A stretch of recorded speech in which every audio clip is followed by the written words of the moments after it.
a simple contract. Basically, you promising her your Damaris shares in exchange for 6 months enforced cohabitation. And I gotta tell you, that is one of the most romantic things I have ever heard in my life. And despite that, I said to her, screw the contract, run away with me, in the name of love. But she was adamant and determined to stick to the contract. And that's when I mistakenly thought that the ardor of my kiss could convince her to renege on her side of the agreement. And that's when you showed up. In the nick of time, as it were. Oh no, Lee. You had nothing to worry about. Because as much as I hate to admit it, as you can see, my words did not sway her a bit. Stefan, I don't like to be jumped, and I don't like it when a man doesn't listen when I say no. Am I supposed to believe that because of the contract, you're rejecting the man that you moved heaven and earth to get back? For me? A deal's a deal. Okay, I signed that contract, and I intend to abide by it. And listen to me, if you want me to extend at the end of 6 months, you better stop acting like a jerk. You're saying I overreacted? I'm saying I'm abiding by the contract, and that's all you can expect for now. You're right. You are holding up your end of the deal, and it's up to me to win you back. Lee, for what it's worth, all you gotta do is maybe just kidnap her and brainwash her, and then maybe she'll forget all the crazy crap you pulled. About abiding by the contract, Gabby, in the spirit of openness, I want to tell you something that I just found out. Something in the fine print. And what's that? Just a little codicil about what you can and cannot do over the next 6 months. Kind of like a morals clause.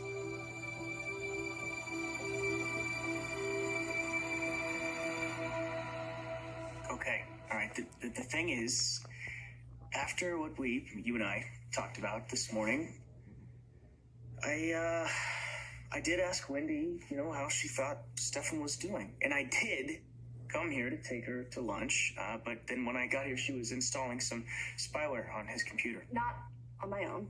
Stefan knew I was going to. Right, yes. And anyway, that just got me thinking a little bit about Stefan, and so I did. I told her that you were, worried about him, about Stefan.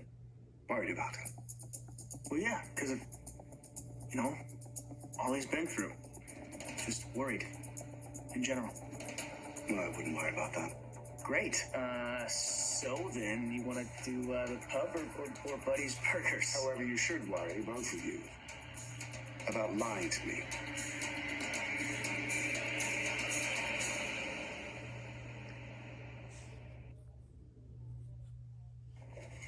I haven't seen you much around home. Yeah, I've been pretty busy with the bakery. We're short-handed. Since Allie left? Since Allie left.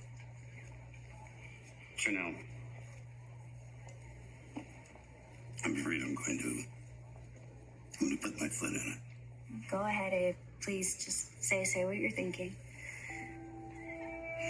You don't have to stay away because you feel you have to cover up your feelings around us, especially your mom.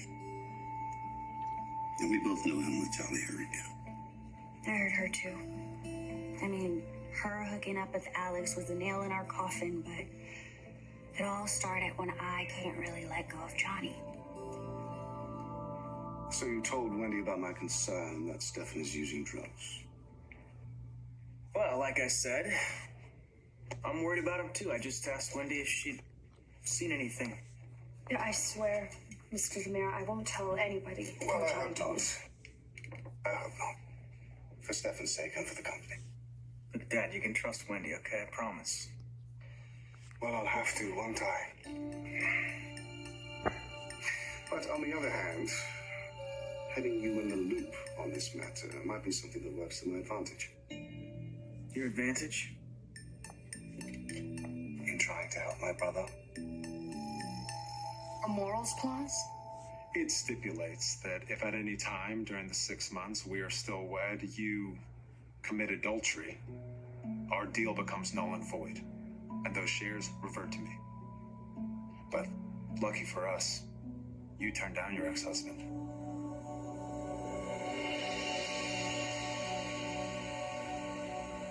How about this, Nicole?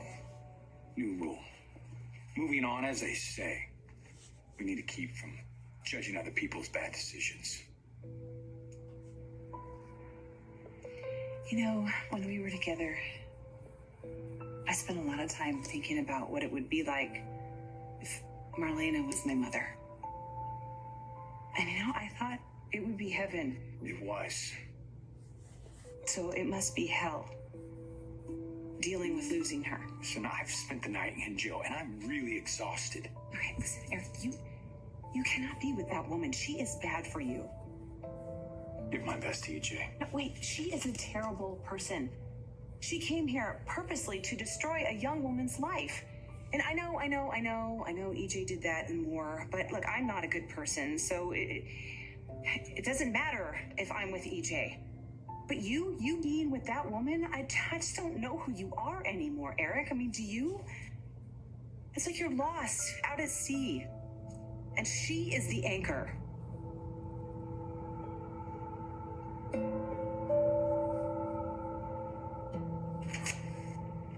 Hi, sorry I'm late. Busy morning.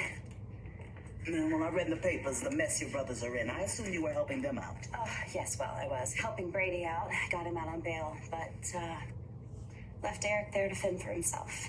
I can't say that I blame you, considering the way he defended Sloan Peterson, trying to slew us into oblivion. By the way, where do we stand on that? Actually, I checked in with the lead attorney at the firm that you hired for your case, and he said it's been pretty quiet. No news is good news. Right.